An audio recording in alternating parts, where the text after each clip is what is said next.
오늘은 맥추감사절입니다. 성경을 보면 이스라엘의 7대 절기가 나오죠. 유월절, 무교절, 초실절, 그리고 나서 맞이하게 되는 게 77절입니다. 이 77절을 오순절이라고 하고 이날이 맥추절이 되는 것이고요. 그리고 나팔절, 속죄일, 장막절로 이렇게 이스라엘의 7대 절기가 연결되어지는 것들을 보는데, 이 모든 이야기는 예수님의 구원의 이야기를 우리에게 말씀해 주고 있는 내용이죠. 특별히 이 맥추절은 오순절과 연결이 되어지면서 성령이 우리 안에 들어오시는 절기이고요, 그리스도께서 영으로 우리에게 오셔서 우리를 만나시고 우리를 다스리시는 그 절기가 바로 맥추절이다, 이렇게 생각을 하시면 되겠습니다. 이스라엘의 절기로는 유월절 후에 50일이 되는 날이기 때문에 우리가 시기적으로 5월 중순에서 하순이 맞는 절기이지만, 우리는 보리 추수와 연관이 되어지면서 우리나라에서는 7월 첫 주를 맥추 감사주일로 지키고 있는 거예요. 우리는 이 절기를 지킬 때마다 날을 지키고 절기를 지키는 게 중요한 것이 아니라 이 안에 담겨져 있는 예수 그리스도의 이야기, 우리의 구원, 그리고 우리의 생명을 위하여 일하시는 하나님의 일하심, 그 은혜를 우리가 늘 기억하는 절기가 되어져야 되고요.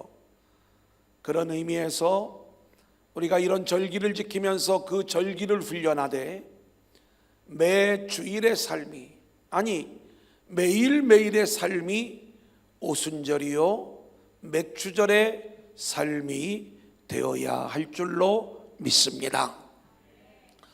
지난주에 우리는 돌라 그리고 야일의 이야기를 함께 나누었어요.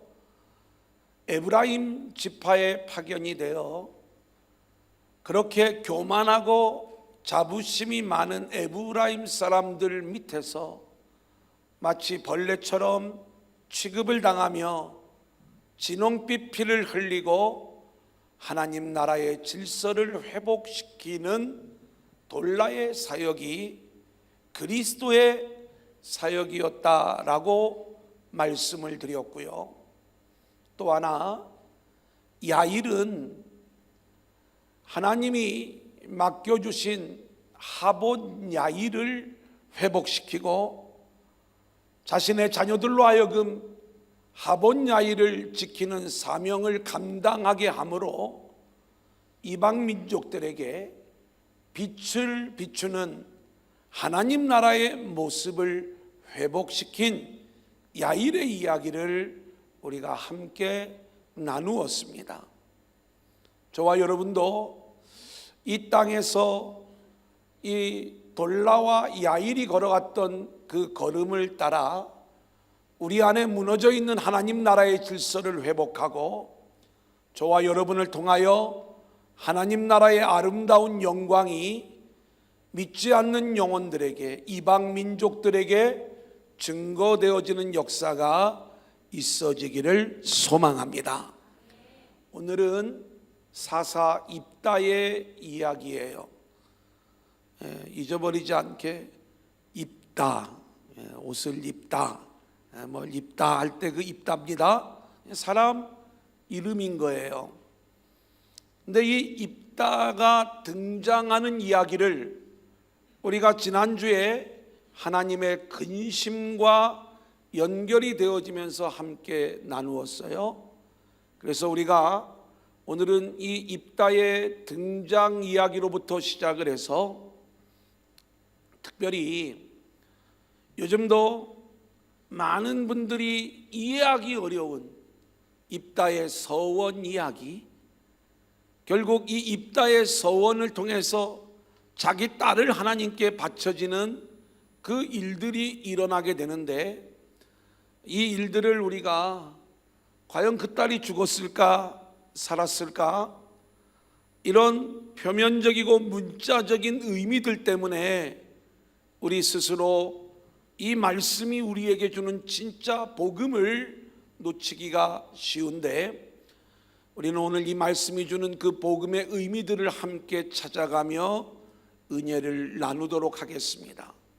저와 여러분 모두가 오늘도 성령이 임하고 우리 안에 하나님이 주시는 큰 은혜가 임하는 귀한 시간들이 될 수 있기를 소원합니다. 자, 첫 번째 한번 따라해 볼까요? 하나님의 근심에서 세워진 입다.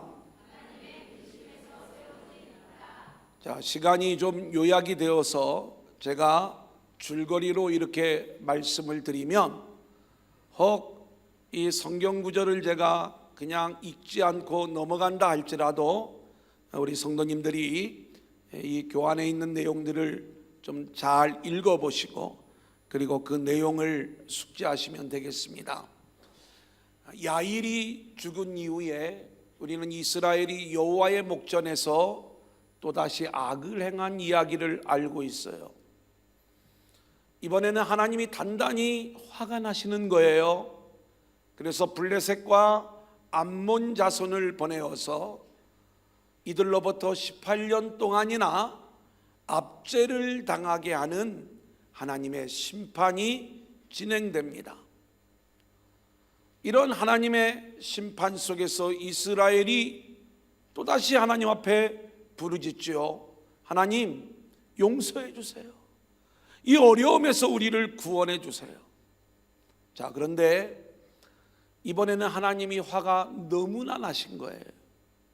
뭐라고 말씀을 하시냐면, 내가 너희를 구원하지 않겠다. 내가 다시는 너희에게 속지 않겠다. 이 말씀을 하시는 거예요.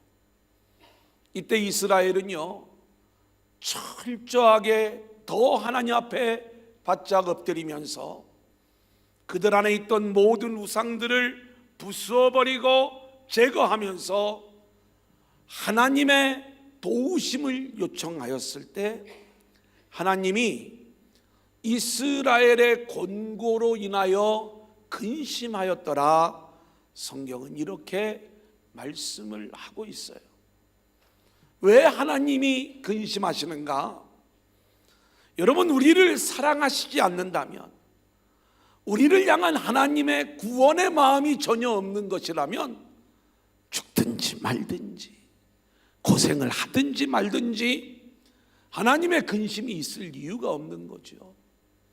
근데 여러분, 지금까지 우리가 사사기를 공부하면서 하나님이 어떻게 행동하셨어요? 이스라엘 백성들이 하나님, 아이고 잘못했어요. 그러면 그래, 내가 너희를 용서해 줄게. 그러면서 즉시로 사사를 보내주시고 그 사사를 통하여 하나님의 놀라운 구원의 일을 보여주시지 않았습니까? 그런데 이번에는 하나님이 사사를 보내시지 않아요. 근심하였더라. 예, 하나님 마음에 갈등하는 듯한 그러한 모습이 나오고 있는 거예요. 지난주에 잠깐 말씀을 드렸지만, 하나님은 더 깊은 섭리 가운데 일하시는 것이지 하나님의 마음에 어떤 갈등이 있었겠습니까? 다만 신인 동영론적 표현이라고 해서 사람의 마음을 통하여, 이런 묘사를 통하여 하나님의 마음과 이스라엘의 상태를 성경을 통해서 우리에게 말씀해 주고 있는 것이죠. 분명한 건 하나님의 백성들을 향한 하나님의 구원은 절대로 중단되지 않는다는 것. 할렐루야. 이것이 아버지의 마음이고 하나님의 마음인 거예요. 그런데 누가 우리를 위하여 싸워줄 것인가? 구원자를 기다리고 있음에도 불구하고 하나님이 사사를 보내주지 않았을 때 길르앗 백성들과 장로들은 스스로 사람을 찾아 나서는 거예요. 그때 이들에 의하여 찾아진 인물이 입다였던 것이고, 이 입다가 길르앗 장로들의 요청에 의하여 길르앗 사람들의 머리와 장관이 되어 이들을 구원해내는 이야기가 오늘 본문의 말씀이 되는 것입니다. 자, 그런데 이 입다는 원래 어떤 인물이었느냐? 우리 11장 1절부터 3절까지 우리가 한번 같이 읽어볼까요? 시작. 길르앗 사람 입다는 큰 용사였으니 기생이 길르앗에게서 낳은 아들이었고 길르앗의 아내도 그의 아들들을 낳았더라. 그 아내의 아들들이 자라매 입다를 쫓아내며 그에게 이르되 너는 다른 여인의 자식이니 우리 아버지의 집에서 기업을 잊지 못하리라 한지라. 이에 입다가 그의 형제들을 피하여 돕 땅에 거주하매 잡류가 그에게로 모여와서 그와 함께 출입하였더라. 여러분, 우리가 이 입다를 보면 우리나라에도 이런 인물이 있었어요. 홍길동 씨하고 임꺽정 씨, 뭐 이런 분들이 이제 여기에 좀 비슷한 그러한 부류에 속하겠죠. 하지만 이러한 그 인물들하고는 우리가 이야기할 수 없을 정도로 이 입다의 배경에는 하나님의 이야기 그리고 그리스도의 이야기가 담겨져 있는 거예요. 오늘 말씀을 보면 이 입다를 큰 용사로 표현을 하고 있어요. 지금 이 가나안을 살아가는 이스라엘 백성들은 왕이 없습니다. 조직적인 군사 제도를 가질 수가 없었어요. 그러다 보니까 그 연약한 세상 군대의 모습 속에서 이방 민족으로부터 어려움을 당할 수밖에 없었는데, 하나님이 구원자 사사를 보내시지 않으면 여지없이 사사가 없는 동안에는 이들이 어려움과 압제 속에 거했다는 것을 볼 수가 있습니다. 그런 와중에 큰 용사였던 이 입다의 존재는 그들에게 매우 유익한 존재였을 터이지만, 이 입다의 출신을 보니까 그의 어머니가 기생이라는 거예요. 말이 기생이지 우리가 흔히 이야기하는 뭐 첫째 부인, 둘째 부인 이런 정도의 이야기가 아니고, 원어 자나라는 말은 창녀의 아들이었다, 이런 이야기가 되는 것입니다. 그러니까 지금 이 입다의 출신 성분이 문제가 되어서 길르앗의 본부인의 자녀들이 이 입다를 길르앗으로부터 내쫓는 이야기이고요. 그리고 여기에서 쫓겨난 이 입다가 돕이라고 하는 땅으로 가서 거기에 모여든 비류들과 함께 생활하면서 그렇게 그곳 두목 역할을 하고 있는 모습이다, 이렇게 볼 수가 있겠습니다.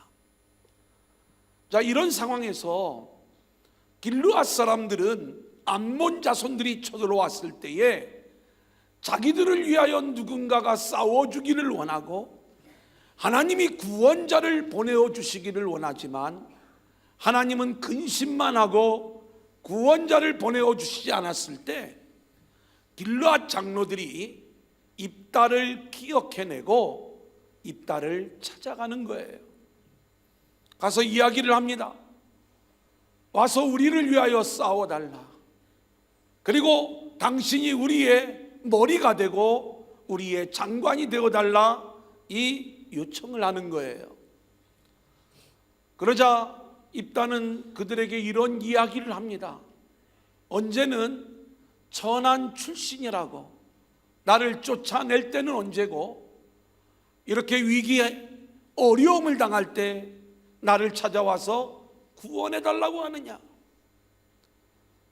정말 하나님이 나를 도와주셔서 전쟁을 통하여 하나님이 우리에게 승리를 주신다면 내가 너희의 머리가 되고 내가 너희의 장관이 될 수가 있느냐? 이 내용을 장로들과 변론할 때 이 장로들이 여호와의 이름으로 맹세를 하고 입다를 모셔오는 거예요.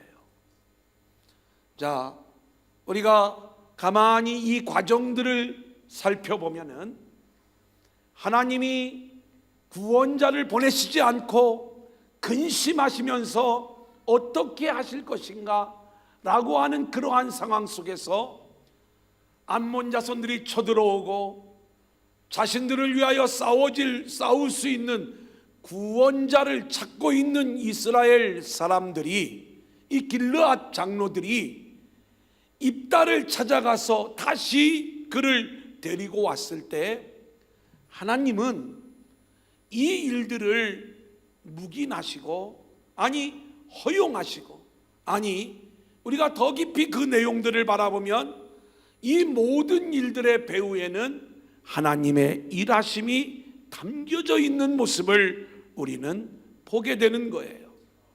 여러분, 이 입다의 이야기는요, 나사렛 예수의 이야기를 우리에게 그대로 보여주는 장면이 있는데, 예수님이 이 땅에 하나님의 아들로 큰 용사로 구원자로 오셨지만 사람들은 예수님의 겉모습을 보고 당신은 메시아가 아니라고, 나사렛 출신이라고 이 예수님을 거역하고 그 은혜를 거절하였을 때에 예수님이 자기 땅에서 자기 백성들에게 거부당하는 그 순간에 복음이 오히려 이방 땅으로 흘러가고, 그리고 하나님의 은혜가 그렇게 진행되어지는 이야기를 볼 수가 있어요. 오늘 큰 용사로 세움을 받았지만 자기 백성들에게 거절당하여 돕당으로 쫓겨나 그렇게 비류들과 함께 생활하고 있었던 입다의 이야기는 바로 예수님의 이야기를 우리에게 보여주고 있는 거예요. 하나님은 그렇게 우리가 모르는 사이에 큰 용사 하나님의 구원자를 우리를 위하여 준비하고 계시는 하나님이신 줄로 믿습니다. 오늘 저와 여러분이 인생을 살아가면서 때로는 왜 하나님이 나의 기도를 응답하시지 않을까? 우리는 당장 하나님이 나에게 구원자를 보내어 주셔서 내 문제를 즉시로 해결해 주시기를 원하지만 하나님의 응답이 우리 가운데 오지 않을 때 하나님이 이제는 내 기도를 듣지 아니하시기로 결심을 하셨는가? 아니라는 거죠. 자기 백성을 향한 하나님의 사랑은 그 사랑이 드러나지 않는다 할지라도 하나님은 저와 여러분을 여전히 사랑하시고 우리를 위한 구원자 예수 그리스도를 저와 여러분을 위하여 예비해 놓으신 줄로 믿습니다. 그래서 이 입다가 그 모진 환경 속에서 구원자로 준비되어져 모양은 장로들이 가서 초빙해 오는 모습이지만 하나님의 허락 속에 입다가 구원자로 세워지는 이야기를 성경은 말씀하고 있는 거예요. 실제로 이 입다는요, 그렇게 가나안 땅에서 쫓겨나 돕당에 거주하며 비류들과 함께 생활하는 모습이었지만은 그는 아주 경건한 사람으로, 그리고 하나님의 사람으로 성경은 계속해서 증거하고 있는 것들을 보게 돼요. 장로들과 변론을 할 적에도 하나님이 나에게 승리를 주신다면 전쟁의 주권이 하나님께 있음을 고백하고 있는 거고요. 그리고 실제로 그가 이제 길르앗 사람들의 머리와 장로로, 그렇게 장관으로 그 일들을 감당하기 위하여 이제 왔을 때에 먼저 하나님 앞에 기도로 나아가는 입다의 이야기를 들려주는 거예요. 11절 우리 한번 같이 읽어볼까요? 시작. 길르앗 장로들과 함께 가니 입다가 미스바에서 자기의 말을 다 여호와 앞에 아뢰니라. 미스바에 와서 입다가 가장 먼저 한 이 일이 뭐예요? 하나님 앞에 나아가 기도하는 일을 가장 먼저 하고 있는 것 아닙니까? 뭘 기도해요? 하나님이 저를 지금까지 준비해 놓으셨는데 이제 제가 이 사명을 감당할 때가 되었습니다. 내 힘으로는 이 사명을 감당할 수 없사오니 하나님, 나에게 하나님의 영으로 충만케 하시고 나에게 하나님의 능력을 주셔서 이 사명을 온전히 감당하게 하옵소서. 이 기도를 드리는 거죠. 두 번째 한번 따라해 볼까요? 입다의 변론. 자, 입다와 암몬 자손들 사이의 변론의 이야기가 이제 계속 이어지고 있는 것들을 보게 돼요. 자, 요 내용도 제가 스토리로 여러분들에게 좀 알려드리겠습니다. 왜냐하면 성경의 이야기들을 우리가 잘 알고 있으면 좀 더 깊이 그 내용들을 좀 설명을 해드리는 게 좋지만 대부분 이 스토리를 잘 모르고 계시기 때문에 여러분들이 이 이야기처럼 이 내용을 들으면 어렵지가 않습니다. 입다가 이제 전쟁을 하기 전에 쳐들어온 암몬 자손들에게 사신을 보내는 거예요. 사람을 보내어 가지고 왜 전쟁을 걸어왔냐, 우리가 싸울 일이 뭐 있니, 우리 사이좋게 지내자, 이 이야기를 하는 거예요. 그러자 회신이 왔어요. 암몬 자손들이 뭐라고 이야기를 하냐면, 그래, 우리가 싸움이 목적이 아니라 우리는 원래 우리 땅을 회복하러, 그거 찾으러 온 거야. 그러니까 우리 땅을 너희가 내어주기만 하면 안 싸우고 그냥 돌아갈게. 이게 회신이었어요. 근데 문제는 이 암몬 자손들이 원하는 땅이 13절에 보면 아르논에서부터 야복과 요단까지 내 땅을 점령했기 때문이라는 거예요. 지금 이 땅의 주인이 원래 암몬 자손 것이었다는 거예요. 근데 이 땅을 너희가 점령하고 있으니 이 땅만 너희들이 내어주면 우리가 평화적으로 물러갈게. 자, 그러자 입다가 다시 사신을 보내어 가지고 이야기를 하는 거예요. 무슨 얘기냐, 우리는 출애굽을 하고 요단을 건너 가나안 땅에 들어와 하나님이 주신 이 가나안 땅을 살아가고 있지만 우리가 이 일들을 진행하는 가운데 암몬이나 모압 땅은 요만큼도 손을 안 댔어. 우리는 하나님이 주시는 대로만 그 땅을 차지했을 뿐이에요. 왜 암몬 자손과 이 입다 사이에 이런 갈등의 문제가 발생을 하냐면 내용은 이런 거예요. 지금 실제로 이 전쟁의 이야기 속에서 이스라엘이 출애굽을 하고 가나안 땅으로 돌아올 때 그 출애굽의 여정 속에 에돔 사람들이 이스라엘을 막아섭니다. 그래서 돌아서 들어오게 되는 거예요. 그 과정 속에 하나님께서 아모리 왕을 물리치고 허락해 주신 땅이 지금 암몬 자손들이 주장하고 있는 이 땅이에요. 그러니까 이스라엘은 어떤 입장이냐면 하나님이 전쟁에서 승리하게 하셔서 아모리 왕으로부터 얻어낸 땅, 이거 하나님이 주신 땅인데 왜 이 땅을 암몬 자손들 너희가 이걸 너희 땅이라고 주장하고 있니? 이 얘기거든요. 근데 이 암몬 자손들은 이 얘기예요. 아모리 왕이 그 땅의 주인이기 전에, 그 전에 우리가 주인이었다는 거예요. 아니 억지도 뭐 이런 억지가 어디 있어요. 막 일본이 우리나라 독도를 자기네 땅이라고 우기는 것보다 더 이제 그런 게 있죠. 지금 가나안 땅도 이스라엘과 팔레스타인 사이에 이제 서로 자기 땅이라고 이렇게 우기는 것 아닙니까? 우리는 심정적으로 이스라엘 편이지만 실제로 이 두 민족 사이에는 아주 이 치열한 그 주인, 그 땅의 주인이 되고자 하는 그러한 다툼이 그 안에 있는 거예요. 자, 그러면서 하나님이 주신 것을 절대로 줄 수 없다는 게 이게 입다의 입장이었어요. 사랑하는 여러분, 우리는 오늘 이 암몬 자손과 이 입다와의 변론 속에서 이 세상을 바라보는 땅에 대한 시각이 과연 우리는 복음적인 시각을 가지고 있는지 우리 자신을 한번 되돌아보아야 되는 거예요.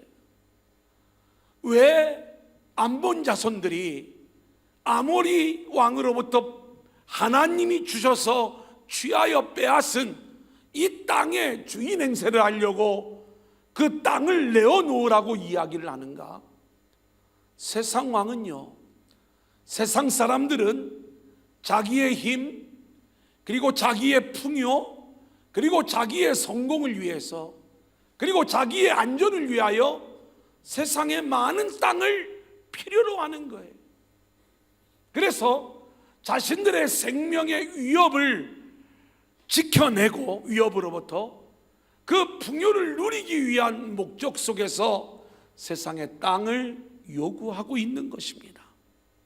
그러면 우리 성도들은 땅에 대하여 어떤 마음을 가져야 되느냐? 오늘 입다가 우리에게 보여주는 그 신앙적 자세가 우리에게 있어야 되는데, 입다는 어떤 입장이냐면 하나님이 우리에게 주셨을 때에는 하나님이 이 땅을 우리에게 주신 목적이 있다는 거예요. 그러니까 하나님이 주신 땅을 절대로 빼앗길 수 없다는 얘기예요. 이 하나님이 주신 땅에 대한 욕심이 아니라 이 땅을 살아가는 그 목적이 다른데, 세상 사람들은 자신의 힘과 풍요를 위하여 땅을 차지하려고 하지만 우리는 하나님이 주신 땅을 차지하면서 그 땅에서 하나님의 영광을 드러내고 하나님의 은혜가 임하는 하나님 나라를 증거하는 삶을 우리는 살아야 하기 때문에 하나님이 주신 그 땅을 빼앗기면 안 된다 이 말이에요. 그래서 우리는 이스라엘 백성들에게 하나님이 가나안 땅으로 들어오게 하시는데, 가나안에 살고 있던 모든 이방 민족들을 다 물리쳐내시고 하나님이 이 땅을 자기 백성에게 은혜로 선물로 주셨을 때, 우리는 하나님이 주신 이 땅을 나의 어떤 영광과 풍요와 힘을 위하여 사용하는 게 아니라 오직 그곳에 하나님의 은혜로 이루어지는 하나님 나라를 우리가 살아가는 모습을 통해서 하나님의 영광을 드러내는 자들로 우리 모두가 세워져야 된다 이 말인 것입니다. 오늘 저와 여러분에게 하나님께서 여러분의 모든 삶의 자리를 주셨어요. 하나님을 모르는 자들은 그 직장에서, 그 사업의 터전에서 자기의 땅을 넓혀가면서 내 힘, 내 풍요를 위하여 그 일들을 할지 모르지만, 오늘 저와 여러분은 나를 있게 하신 그 자리가 하나님이 우리에게 주신 자리인 줄로 믿습니다. 우리는 그 자리에서 하나님의 영광, 하나님의 은혜, 하나님의 다스림을 드러내는 하나님 나라를 증거하는 자들로 세워져야 될 줄로 믿습니다. 그래서 이 입다는요, 암몬 자손들에게 이렇게 이야기하는 거예요. 너희들 땅이 필요하면 너희들이 믿는 하나님한테 땅 달라고 그래. 우리는 하나님이 이 땅을 우리에게 주셨기 때문에 이 땅을 빼앗길 수가 없어. 그러면서 아주 유명한 이야기를 하는 거예요. 27절, 사사기 11장 27절입니다.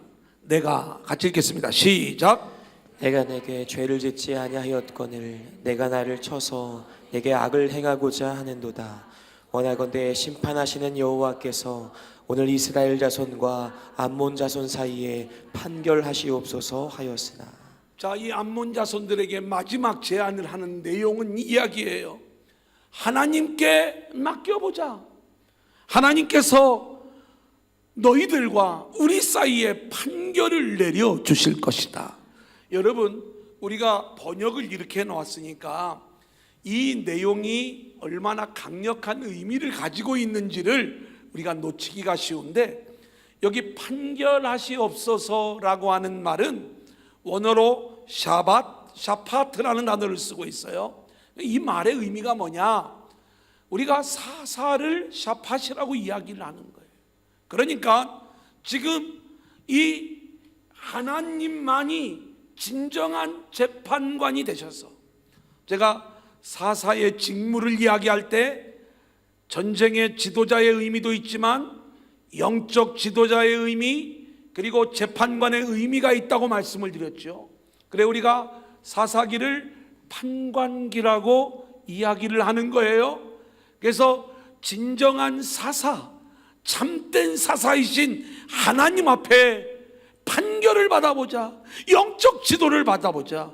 이게 누구 땅이 되어야 맞는 건지. 여러분, 이게 입다였어요. 오늘 저와 여러분의 삶의 자리를 우리가 지켜야 되는 이유, 하나님이 그곳에서 하나님 나라를 누리며 살아가 그 나라를 증거하는 자들이 되라고 우리에게 우리의 삶의 자리를 허락해 주신 줄로 믿습니다.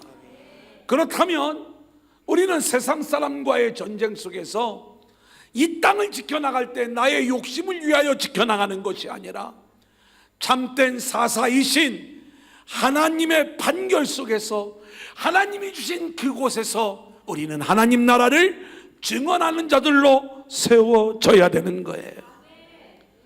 오늘 우리들의 삶이 그런 모습들로 세워져 저와 여러분의 삶의 자리에서 하나님의 나라가 드러나고 하나님의 영광만이 나타날 수 있기를 소원합니다. 마지막 세 번째 한번 따라해 볼까요? 입다의 서원. 협상이 깨어져요. 결국 전쟁을 하게 됩니다. 근데 29절, 전쟁을 하기 전에 입다에게 여호와의 영이 임하는 장면이에요. 같이 읽겠습니다. 시작. 예, 여호와의 영이 입다에게 임하시니 입다가 길르앗과 므낫세를 지나서 길르앗의 미스베에 이르고 길르앗의 미스베에서부터 암몬 자손에게로 나아갈 때에. 입다에게 여호와의 영이 임했다는 이야기는 하나님께서 이 입다를 사사로 세우시는 공식적인 인정이 되어지는 그러한 장면이에요.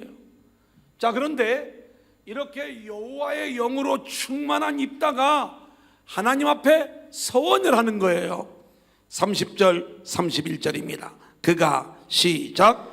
그가 여호와께 서원하여 이르되 주께서 과연 암몬 자손을 내 손에 넘겨주시면 내가 암몬 자손에게서 평안히 돌아올 때에 누구든지 내 집문에서 나와서 나를 영접하는 그는 여호와께 돌릴 것이니 내가 그를 번제물로 드리겠나이다 하니라. 여러분, 이 입다의 서원은 이런 내용이었습니다. 하나님의 영이 강권적으로 입다에게 임했을 때 입다는 전쟁의 승리를 주시는 하나님, 그 하나님께 진짜 전쟁의 성패가 있다는 걸 알았어요. 그래서 하나님께 이런 서원을 하는 거예요. 하나님, 이번 전쟁에서 승리하고 돌아오면 제가 이 전쟁을 나의 영광으로 삼는 게 아니라 하나님의 영광으로 올려드리겠습니다. 근데 그 하나님께 영광으로 올려드리는 방법이 뭐냐? 이 승리를 가장 기뻐해서 가장 먼저 기쁨으로 맞으러 나오는 자를 하나님께 드리겠다는 거예요. 이게 입다의 서원이었어요. 하나님은요, 이 입다의 서원을 기쁨으로 받으셨어요. 그리고 전쟁에 놀라운 승리를 주시는 거예요. 32절 33절입니다. 같이 읽을까요? 시작. 이에 입다가 암몬 자손에게 이르러 그들과 싸우더니 여호와께서 그들을 그의 손에 넘겨주심에 아로엘에서부터 민닛에 이르기까지 20성읍을 치고 또 아벨 그라밈에까지 매우 크게 무찌르니 이에 암몬 자손이 이스라엘 자손 앞에 항복하였더라. 자, 이제 여러분 교환은 마지막 페이지입니다. 입다의 딸이요, 전쟁에서 승리하고 돌아오는 이 아버지의 그 군대를 가장 먼저 기쁨으로 맞이하는 이야기가 34절에 나와요. 같이 읽어볼까요? 시작. 입다가 미스바에 있는 자기 집에 이를 때에 보라, 그의 딸이 소고를 잡고 춤추며 나와서 영접하니 이는 그의 무남 동료라. 자, 이제 지금부터가 조금 어려운 내용인데 이제 이 내용을 여러분들이 절대 어렵지 않게 잘 들을 수 있기를 바라고, 그리고 이 말씀 속에 담겨져 있는 진정한 복음의 의미들을 저와 여러분들이 함께 깨닫기를 원하는 거예요. 자, 전쟁에서 돌아올 때 가장 먼저 기쁨으로 맞이하는 자를 하나님께 번제물로 드리겠다. 누가 가장 먼저 나오는가 봤더니 자기 무남동녀 딸이 소고를 잡고 춤을 추면서 나와 영접을 하는 거예요. 이제 우리가 이걸 문자적으로만 보면 입다는 꼼짝없이 자기 딸을 하나님 앞에 번제물로 드려야 되는 거고, 그렇게 자기 딸을 번제물로 드릴 때 이제는 하나밖에 없는 딸을 하나님께 드려버리니까 이 일로 인하여 옷을 찢으며 괴로워하지만 하나님 앞에 내가 입을 열어 서원한 내용이기 때문에 이 서원은 반드시 지켜야 된다라고 이야기를 하고 있는 것이고, 더 놀라운 이야기는 무남동녀인 이 딸이 아버지를 향하여 뭐라고 이야기를 하냐면, 아버지가 하나님께 그렇게 서원한 내용이라면 그 서원을 이루셔야 됩니다, 이렇게 이야기를 하고 있는 거예요. 그러면서 그 서원을 이루기 전에 2달 동안만 자신이 애곡할 수 있는 기간을 달라고 요청을 하고, 그래 아버지가 이 요청을 받아들이고 그 일 후에 이 자기 딸을 하나님 앞에 드렸다는 이야기로 오늘 본문의 이야기는 맞춰지고 있는 거예요. 자, 그런데 이 일이 많은 사람들에게 오해되어지고 있고, 그리고 어려운 신학적 해석으로 이 내용을 생각을 하고 있는 거예요. 우리는 흔히 번제물 그러면 어떤 생각을 하냐면 제물을 목을 치고 그 다음에 그 가죽을 벗기고 또 몸을 조각내어 가지고 불로 태워서 드리고 피를 또 뿌려드리면서 하나님 앞에 드려지는 이 제사를 생각을 하니까 이 입다가 입방정이죠.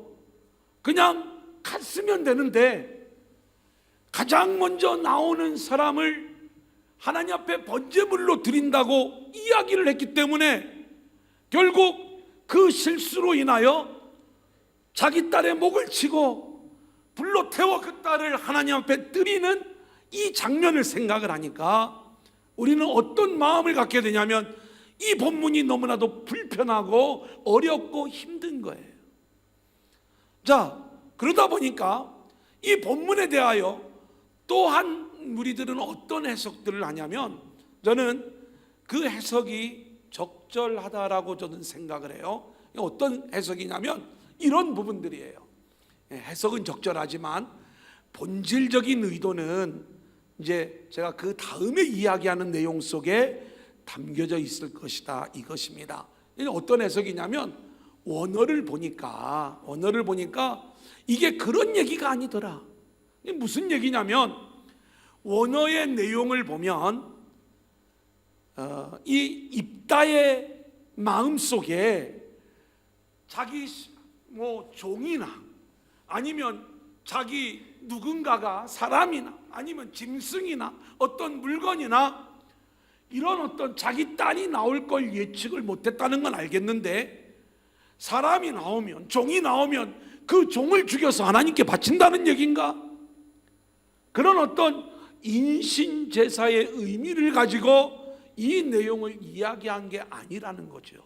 실제로 우리가 그라고 번역이 되어 있는 그 사람처럼 번역이 되어 있는 것이 원어로 보면 사물, 그것이라고 번역을 하는 게 옳다는 이야기고요. 또 하나, 실제로 입다의 딸이 처녀로 죽는 것으로 인하여, 처녀의 죽음으로 인하여 애통하였다, 애곡하였다 이렇게 이야기를 하고 있는데, 원어를 보면 죽음이라는 단어가 빠져 있어요. 원래 없는 단어예요.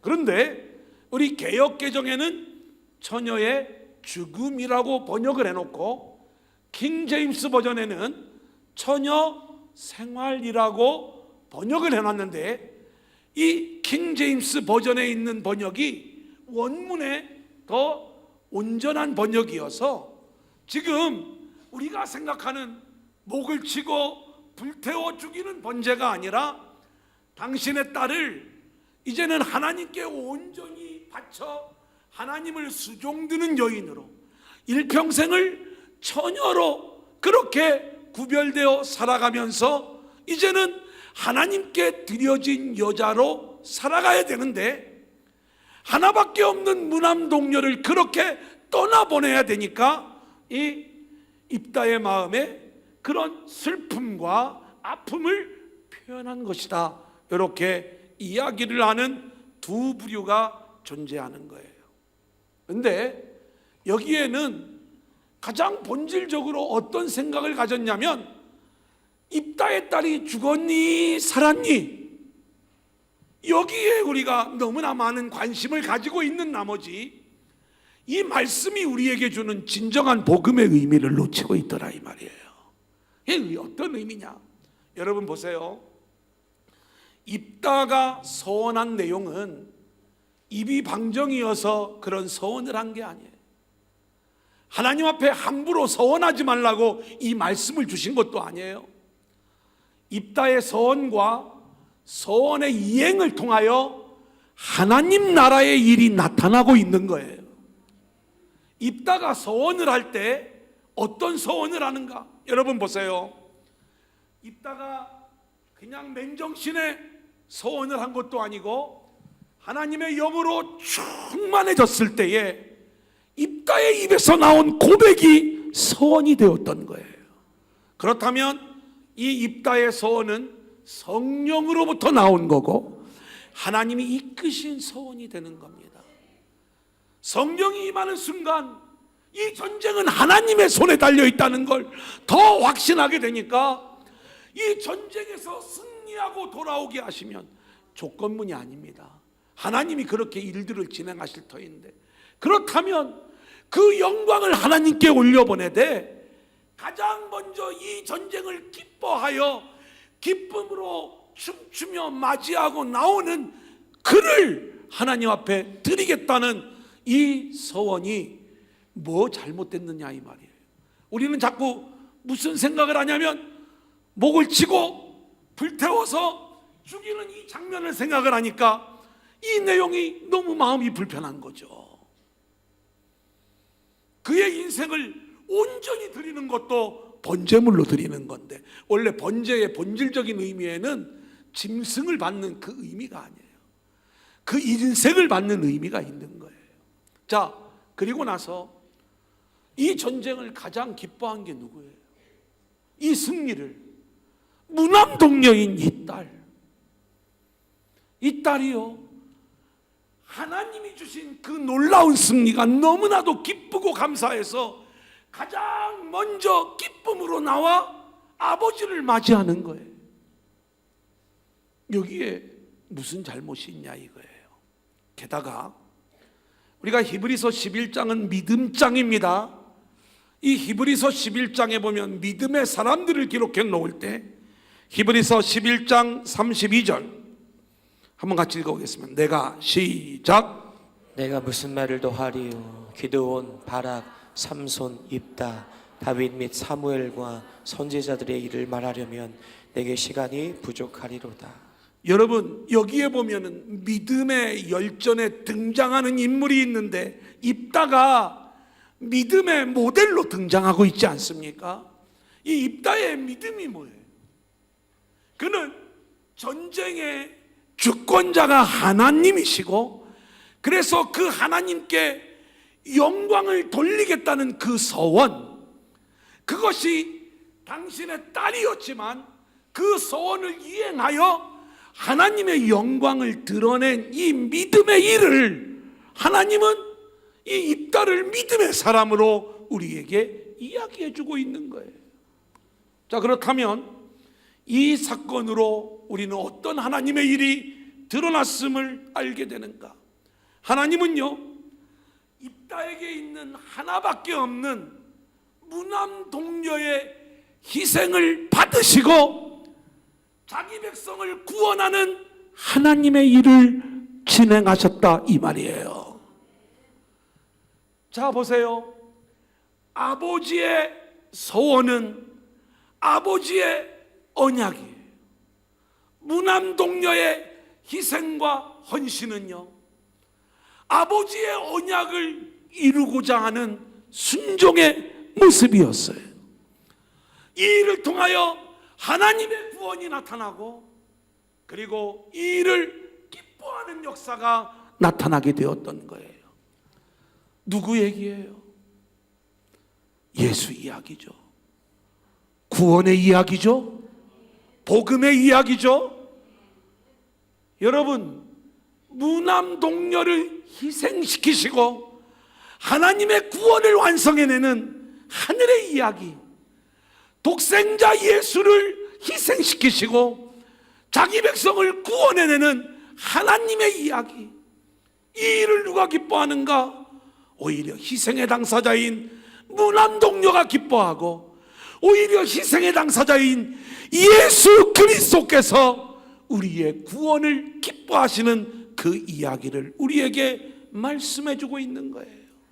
여러분, 놀라운 사실은요, 처녀 이스라엘이 소고를 잡고 춤추며 나오는 이야기가 예레미야에 기록이 되어져 있어요. 예레미야 31장 4절 한번 같이 읽어볼까요? 시작. 처녀 이스라엘아, 내가 다시 너를 세우리니 내가 세움을 입을 것이요 내가 다시 소고를 들고 즐거워하는 자들과 함께 춤추며 나오리라. 여러분, 이 예레미야의 이야기는요, 이스라엘이 망하는 이야기예요. 이스라엘의 멸망이 예고되어지고 있는데 하나님이 예레미야를 통하여 이 얘기를 하십니다. 뭐라고 이야기하냐면, 내가 반드시 너를 다시 세울 것이다. 내가 너를 다시 구원해낼 것이다. 할렐루야.